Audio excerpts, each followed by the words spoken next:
I don't want to say he's a perfect superstar, but he's a humble superstar. He's a leader. There's a story in the Ringer about him. He was having problems sleeping last year, Gator, with work stress. There's a story in the Ringer about how he would get in the middle of this losing streak. He couldn't get to sleep after games. His brother said everything he did in his career, he got some sort of positive feedback. And there was no positive feedback. And Cade would get home after these games in the middle of a 28-game losing streak, and he'd lay in bed worrying about it, thinking about it, and then he'd do the worst thing he could possibly do. He would open up his phone, go on Twitter, and read what people were saying about the Pistons. Yeah. Don't do that. Don't. Stay off Twitter. I mean, and then guess what? He couldn't get to sleep. And the story goes on to say, next thing you know, it's 6 a.m. and they got a morning practice coming up, and he hasn't slept all night because he can't stop worrying about and dealing. He's troublesome dealing with the losses. And then there's, the fact that he's got an ability to connect with all his teammates. I mean, he's a high volume shooter, and nobody has a problem with it. I will say this. It's the infancy stages of what could be like the perfect superstar for Detroit. And you always have to worry, and the caution, and I'm not going to say he's going to be the perfect superstar, because as time goes on and you start to get praise and you're climbing that ladder, but people start to recognize you and pat you on the back, and you get that max contract, it can change people. I've talked to insiders that said, I can't believe how much so-and-so changed when they got the money. It completely changed them. And so, these will be challenges moving forward. But right now, Cade is like exactly what you look for in a team leader and a superstar. I love having him here. I think you being a Piston fan, you can sit back and watch how a player grows. And that's a lot of fun to see, because when there is actual growth and not just stagnant, or you realize the player is not as good as you were hoping he was going to be, this guy is absolutely living up to the billing of being the number one pick in the draft. He's grown each and every year, and this year it's like more than blossomed. It's going from star to superstar right before our very eyes. He threatens to have a triple-double any night of the week. Last night was no different. He was just, I think, a couple of rebounds shy of it. He takes over games now, and he's starting to get calls. Yeah.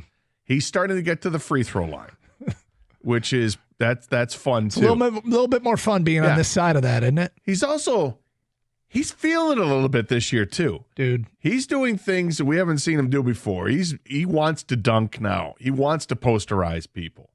He wants all the smoke, and it's great. It's great to see, because he's got it. It feels like there's a little bit of a swagger this year where maybe there hasn't been in the past.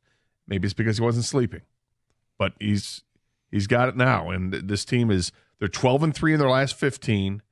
They just keep winning. They're keeping pace with everybody else, and they're slowly crept up on everybody.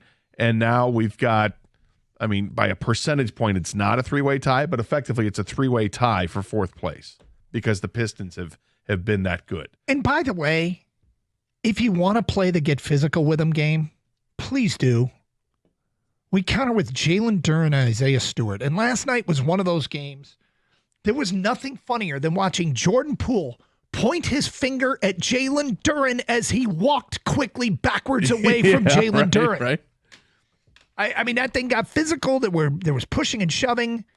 And between Jalen Duren and Isaiah Stewart, nobody steps. You're crazy to step to this group. Jalen Duren had kind of walked around, like I think it may have been Asar Thompson tried to grab him and pull him back, and he pushed Asar back as if to say, "Listen, young fella, I got this."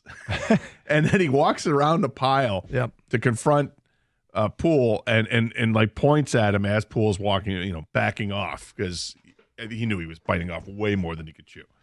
Jalen Duren is an imposing figure, as is Isaiah Stewart. It's fun to have these guys on this team. It starts with Cunningham. He's taken the wisdom he's gained from his own struggles to become an even better leader. His teammates say he has a unique ability to connect with anyone, managing different personalities, making sure each person knows how they are valued, that they are seen, that their role matters.